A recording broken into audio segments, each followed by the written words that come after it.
Hi, my name is Dr. Yvonne Laria, and I am here at the Grace Place on April 9th, I believe, 2016. And we're here today to talk with Pastor Hyveth Williams, the senior pastor at the Grace Place, South Bend, Indiana. She has a story to tell. This month, April, is the National Child Abuse Prevention and Awareness Month, and she's going to share with us her story and how she is participating and partnering with GC School and RNJ Designs to shine a light on child abuse.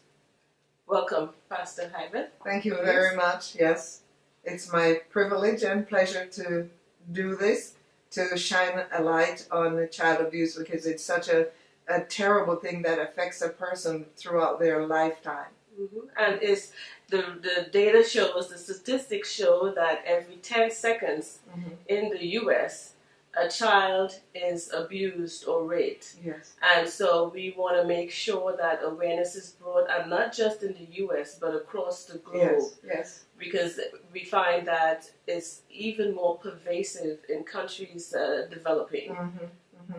Well, I was born in Jamaica, and it is a problem, a major problem. It's one of the big secrets in the islands. But the thing that I want to address is the fact that most people think that people who are abused come from very poor families, or they never make any professional advances. And I want to tell my story to say, yes, I was abused, molested when I was a child, from the time I was 2 years old till I was about 15. Wow. And it really threw me off my game. Originally, in my teen years, I became very promiscuous. I drank a lot, I used drugs and all of those things. And my life could have been destroyed. Actually, it felt like my life was destroyed. Until Christ came into my life, I had no hope. I attempted suicide 3 times because the pain was so terrible, and there was no way to articulate it, and I didn't think people would understand if I tried to explain it. And also the big shame that this happened to me, and I felt like it was my fault. So I thought suicide was the best way out. Then Christ came into my life, and I began to hope again. And through that, I've had therapy, and I've worked my way through it, and now I can say I'm truly free. And I'm not ashamed. It wasn't my fault. I didn't do it, and I went back to school, got my education, and now I'm working as a professional and trying to let people know that you don't have to be afraid or ashamed to tell someone what has happened to you, because the problem is the big secret. The secret is what holds us hostages. So talk to somebody. If you want to, call me at the Grace Place in South Bend, Indiana. I'd be glad to talk with you. Thank you. So could you give me a little bit more detail? Yeah. You said from the age of 2 to 15. Yes. Was it a family member? Who was the perpetrator? Yes, it was several different family members. The first person was a cousin who was in his teens, so he obviously had been abused in order to think about that. And it was more digital penetration. Okay. But when I became about 9 years old, another cousin, older cousin, sexually penetrated myself and 2 other cousins. And the problem is that it felt good, but it felt bad. Right. And so it was really hard. But the really hard part about it was when I tried to explain to my mom that this was happening to me. She spanked me and said I was a bad girl. Right. And that left the impression on me that I was so terrible for doing this. Right. And that's something we wanna bring out.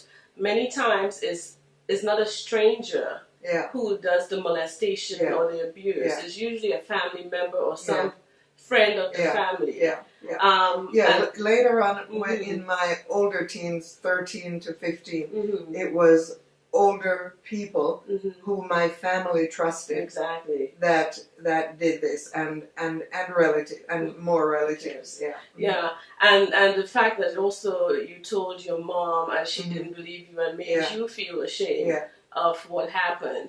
Now, do you remember? Can you recall some of the things that you may have done to let people know this was happening to you, in addition to telling your mom? Yes. What are some of the other signals that you gave them to get people's attention? Reluctance to be around certain people, Mhm. but because they were admired by the family, you know, Mhm. there was this man who was the manager of a huge plantation next to our home, Mhm. and he'd come over to get a cold drink or something like that, and my grandmother or my aunt would tell me to take it to him. Mhm. What they didn't know is he would have me sit on his lap Mhm. and do things to me, Mhm. and my reluctance, they didn't read They into didn't read that. those signs. Yeah, they would just say, "You're such a bad girl, go, Right. you know." Right.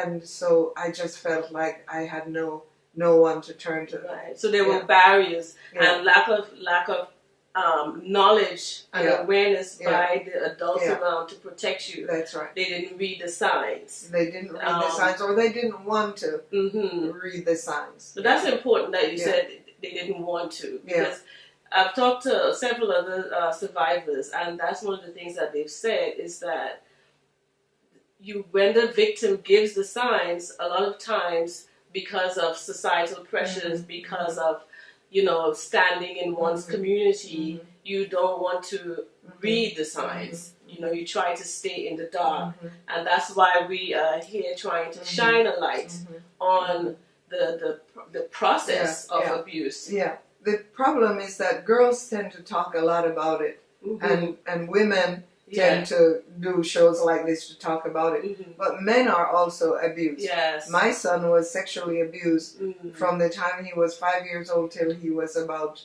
8 or 9. Wow. And the neighbor that I left him with to look after him, Mhm. this man that befriended us, and I worked, and when he came home from school, and I didn't read the signs either. Mm. But this guy, later on I found out, used to hold a gun to my son's head Wow. and rape him, Wow. and then would say, if you tell your mom or anyone, I'm going to kill you or kill your mom. Mhm. So he kept the secret. But when it was going on, Mhm. at first he used to love to go to this guy's house, Mhm. because this guy had toy soldiers and all kinds of things. Right. But later on, he started saying, "I don't want to go," and I'd have to drag him on the ground, and I didn't read it Right. either. Yeah. So I can't blame my parents, Mhm. because that was his way of telling me something is It's happening there. Yeah. The other thing that was very clear, his behavior Mhm. changed so badly. He was brilliant, Mhm. and was in a higher grade Mhm. because he was so bright, Mhm. and they had to put him back. He Mhm. became like a little baby So again. academically, he He regressed. regressed, Mhm. and I started putting pressure on him that he was not being a good child, Oh. and so I failed totally to Mhm. read it. I only found out about it when he was about 25 years old, Wow. after he tried to commit suicide several times. So, yeah. Those are some interesting factors that you just Yeah. talked about. Men being abused, boys being Mhm. abused, and how they demonstrate that. Mhm. They externalize it Mhm. more in terms of behaviors, Mhm. and girls seem sometimes to Internalize internalize it yes, more. yes. And so, what I would like to do is have another session with Yes, you where yes, we can yes. continue this conversation. But before we go, I want us to take the pledge. Yes. Okay. The pledge is I fully commit to shining a light on child abuse. Okay. Okay? And invite others to do And that. invite. So Okay. you will challenge 4 other people. Okay. Name Okay. those 4 people to shine a light on child abuse. Yeah. And you can find the information on the Facebook page, which is CAPA, C-A-P-A Initiative, or you can go to the Grace Place, because we're going to link our site to that, or you can also go to gcsquad.org. So we're going to shine a light on child abuse. Yes. So I'm lighting this candle as a pledge that I will shine a light on child abuse.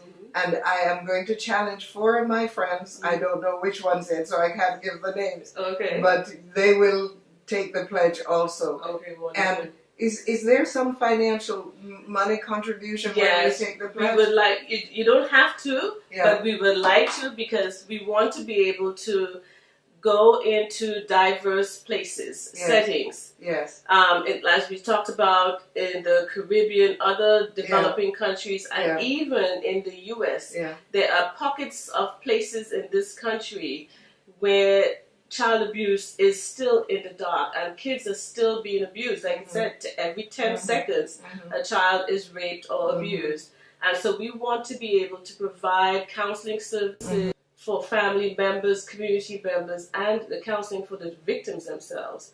So the more financial support we can get is going to help us shine a light on child abuse locally and globally. Great, great. Well, I'm in. Awesome. Yeah. Thank you. Okay. And we will have we'll have a follow-up to this conversation. Great. Thank you and have a great day. You too. Thanks.